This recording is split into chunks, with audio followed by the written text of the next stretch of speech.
Hello, for this reading log for the Notable Award, I chose to read Children of Blood and Bone, which is by Tomi Adeyemi. Again, this book does not have an illustrator. It's just purely a chapter book, and it is published by Henry Hold and Company, with the copyright date being 2018. I would say that this book is definitely a fantasy book, as it deals with the world of magic in a made-up land, as well as it is very big in deities and the presence of gods and goddesses in the real world. There are 525 pages in this book, which does not include the acknowledgments or the author's note. And I would say that this book is probably most appropriate for ages 13 and up, although you might want to go higher depending on the maturity level of your students. This book involves the characters Zelie, who is a diviner, which in this book is a magi, or a person who can do magic, that has not had their powers awakened yet. It also has her brother Zane and a princess who's named Amari, as well as the prince whose name is Enan. So, Zelie has lived her entire life oppressed due to the fact that she is a diviner.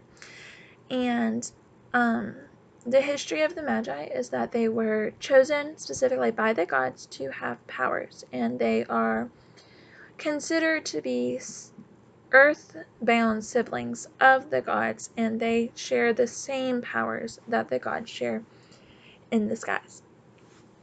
And so they are greatly hated by the king, who is Amari and Enan's father. And thus, due to her heritage, Zelie has faced a lot of discrimination and hatred throughout her life.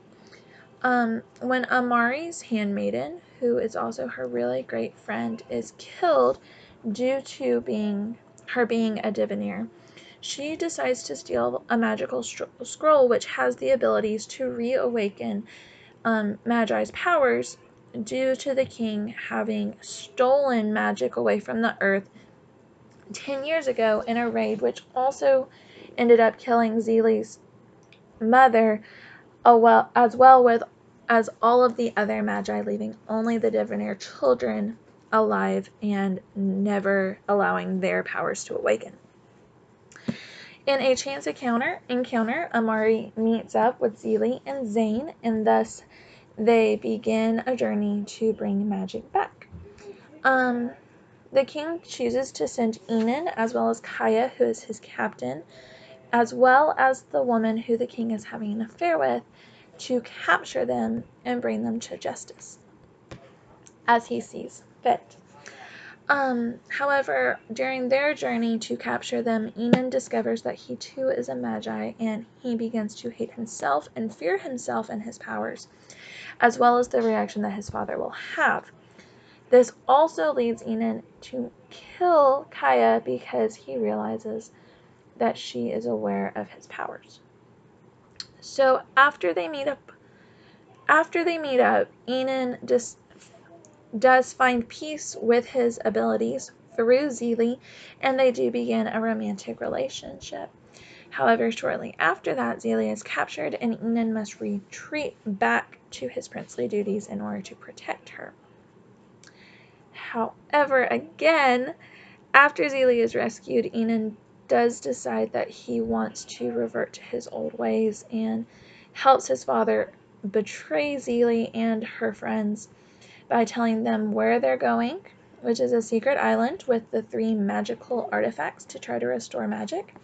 And he ends up helping with the capture of her father, and they use him to help convince Zelie to trade the artifacts over, even though they do kill him immediately afterwards.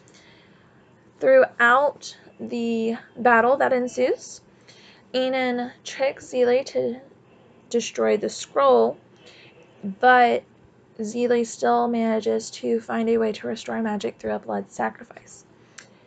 So magic in the end is actually restored. It's a very long drawn out book, and personally I believe that it would be great for introducing the real life tragedy of segregation to children. The treatment of the Divineers and the Magi, in my opinion, is very similar to how African Americans were treated during that time period. And I believe that it would be a enjoyable way for children to form a connection with that and understand why that oppression is so evil and wrong and the consequences that came with it, as well as through Zelie understand how those people might have felt during that, as well as form an interest in learning more about that real life or that real point in history. As an activity, I would start with a fun assignment and have the children draw themselves as a Divineer and choose one of the gods or goddesses in the books, which is actually listed at the very beginning, all 10 gods and goddesses, as well as their abilities.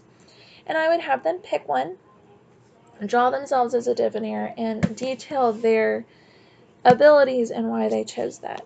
Then I would have them research certain civil rights movements and complete a Venn diagram comparing the oppression that was felt by the Divineers and Magi to the oppression that the African Americans suffered during that time period. So that is all for this one. And again, it is Children of Blood and Bone by Tomi Adeyemi. Thank you.